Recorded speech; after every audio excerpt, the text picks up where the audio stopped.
नमस्कार, स्वागत है आपका। मेरा नाम है विपिन बेबाक। मेरे साथ मेरे सहयोगी सादाब रिजवी। धन्यवाद सर।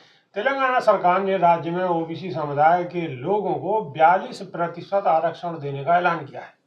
इसको लेकर तेलंगाना के मुख्यमंत्री रेवंत रेड्डी ने बताया है कि प्रदेश में नौकरी, शिक्षा, रोजगार और राजनीतिक प्रतिनिधित्व के लिए ओबीसी जनसंख्या को 42% आरक्षण दिया जाएगा। अब कांग्रेस के पूर्व अध्यक्ष राहुल गांधी ने तेलंगाना सरकार के इस फैसले की जमकर तारीफ की है। उन्होंने इसे क्रांतिकारी कदम बताया है। राहुल गांधी ने तेलंगाना की कांग्रेस सरकार के इस फैसले को लेकर कहा है कि उनकी पार्टी के शासन वाले राज्य ने रास्ता दिखाया है और यही पूरे देश की जरूरत है। इसको लेकर राहुल गांधी ने अपने सोशल मीडिया प्लेटफॉर्म एक्स पर एक पोस्ट किया है, जिसमें उन्होंने लिखा है कि कांग्रेस सरकार ने तेलंगाना में ओबीसी आरक्षण बढ़ाने का वादा पूरा किया है। राज्य सरकार में वैज्ञानिक तरीके से हुई जातिगत गिनती से मिली ओबीसी समुदाय की वास्तविक संख्या स्वीकार की गई और शिक्षा, रोजगार और राजनीति में उनकी समान भागीदारी सुनिश्चित करने के लिए विधानसभा में 42% आरक्षण का विधेयक पारित किया गया। उन्होंने आगे कहा कि सामाजिक न्याय की दिशा में यह वाकई एक क्रांतिकारी कदम है, जिसके जरिए राज्य में आरक्षण पर से 50% की दीवार भी गिरा दी गई है। कांग्रेस नेता के अनुसार जातिगत सर्वेक्षण के डेटा से हर समुदाय के सामाजिक और आर्थिक हालात का विश्लेषण कर ऐसी नीतियां बनाई जाएंगी जिससे सबकी बेहतरी सुनिश्चित हो। राहुल गांधी ने कहा है कि तेलंगाना सरकार ने इसके लिए एक विशेष समूह भी बनाया है। उन्होंने कहा है कि मैं लगातार कह रहा हूं कि एक्सरे यानी कि जातिगत जनगणना से ही पिछड़े और वंचित समुदायों को उनके उचित हक मिल सकते हैं। उन्होंने आगे कहा कि तेलंगाना ने रास्ता दिखाया है, यही पूरे देश की जरूरत है। भारत में जाति जनगणना होकर रहेगी, हम करवा कर रहेंगे।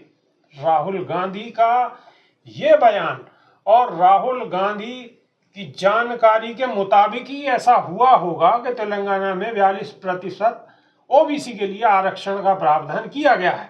तो इससे एक नई शुरुआत और देश के अंदर एक नई राजनीति की शुरुआत होने वाली है। तो ये मैं कहूं तो गलत नहीं होगा। नहीं, बिल्कुल सही बात है बेबाक जी आपकी। और राहुल गांधी ने जो बिल्कुल इस बात का फैसले का स्वागत किया है, वो भी स्वागत योग्य है। क्योंकि एक पुरानी कहावत चली आ रही है राजनीति के अंदर, जिसकी जितनी संख्या भारी उसकी उतनी भागीदारी। तो जब तक हमें संख्या का पता नहीं लगेगा कि आखिर किसकी कितनी संख्या है, तो भागीदारी कैसे सुनिश्चित की जाएगी। अब ये तो बिल्कुल इस तरीके से चल रहा है जैसे धूल में लाठी मारने वाली बात चल रही है। आरक्षण तो है लागू, लेकिन आरक्षण किसको कितना दिया जाए ये बिल्कुल भी पता नहीं लग पा रहा है। इसीलिए बार बार विपक्ष के नेता, विपक्षी पार्टी और राहुल गांधी आवाज उठा रहे हैं कि देश के अंदर जातिगत जनगणना होनी चाहिए, जिससे कि पता लगे आखिर किसकी संख्या कितनी भारी है। उसी के हिसाब से, उसी के मुताबिक उनको उसमें भागीदारी मिलनी चाहिए। अब जैसे तेलंगाना ने पहल की है, बड़ा स्वागत योग्य उन्होंने काम किया है। जब वहां पर ओबीसी ज़्यादा बहुसंख्यक हैं, बहुसंख्या में ओबीसी हैं, तो उन्होंने उस परसेंटेज को, जो आरक्षण की परसेंटेज थी, उसको बढ़ाकर 42% कर दिया।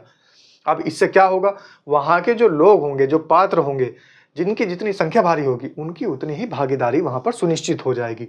इसी तरीके से अगर पूरे देश में हो जाए तो शायद इस देश के अंदर जो समतामूलक शासन का सपना देखा था बाबा साहेब भीमराव अंबेडकर ने, या महात्मा गांधी जी ने जो देश में सपना देखा था, या हमारे देश के जो महान व्यक्तित्व हैं, इस देश को जो बचाने वाले लोग हैं, उन्होंने जो सपना देखा था, स्वतंत्रता संग्राम सेनानियों ने जो सपना देखा था, वो सपना पूरा होगा।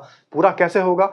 इसके बाद जब देश आज़ाद हुआ, देश आज़ाद होने के बाद बड़े नाम डॉक्टर राजेंद्र सच्चर, उन्होंने जब इस देश का सर्वे कराया, तो सर्वे कराने में उन्होंने सब कुछ बताया और निचोड़ कर रख दिया कि इस देश के अंदर कौन सी जाति को, कौन से तबके को सबसे ज़्यादा ऊपर उठाने की ज़रूरत है। उसके बाद जो जस्टिस रंगनाथ मिश्रा आयोग बना, जस्टिस रंगनाथ मिश्रा आयोग का भी सर्वे हुआ और उस सर्वे की भी रिपोर्ट आई।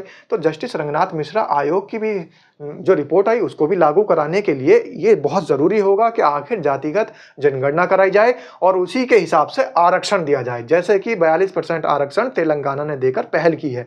इसी तरीके से जो सच्चर समिति की सिफारिशें थी, वो लागू नहीं हो पाई थी, लेकिन सच्चर समिति की सिफारिशें भी कहीं ना कहीं यही इशारा करती हैं कि हमारे देश के अंदर जो जातिगत जनगणना के हिसाब से जिसकी जितनी संख्या होगी, उसको उतनी ही भागीदारी मिलनी चाहिए। तो पहल तेलंगाना से हो चुकी है। देश भर में अगर यही मुहिम चल जाए, देश भर में अगर यही योजनाएं क्रियान्वित हो जाएं, तो फिर वो दिन दूर नहीं। ये लोग तो फालतू में ही विश्व गुरु का डंका बजाने के लिए भागे फिर रहे हैं। विश्व गुरु अपने आप बन जाएगा, क्योंकि अंदरूनी जब काम होगा, देश के जो अंतरात्मा है, देश की अंतरात्मा है यहाँ का समाज, और जब समाज का उत्थान होगा तो देश को विश्व गुरु बनने से कोई नहीं रोक पाएगा। देश को विश्व गुरु बनने से कोई नहीं रोक सकता। राहुल गांधी ने पहल कर दी है। अब आने वाले समय में ये पहल और आगे बढ़ेगी, ये देखने वाली बात हो। अभी के लिए सिर्फ इतना ही। नई वीडियो में फिर रूबरू होंगे। बहुत बहुत शुक्रिया। नमस्कार। धन्यवाद साहब।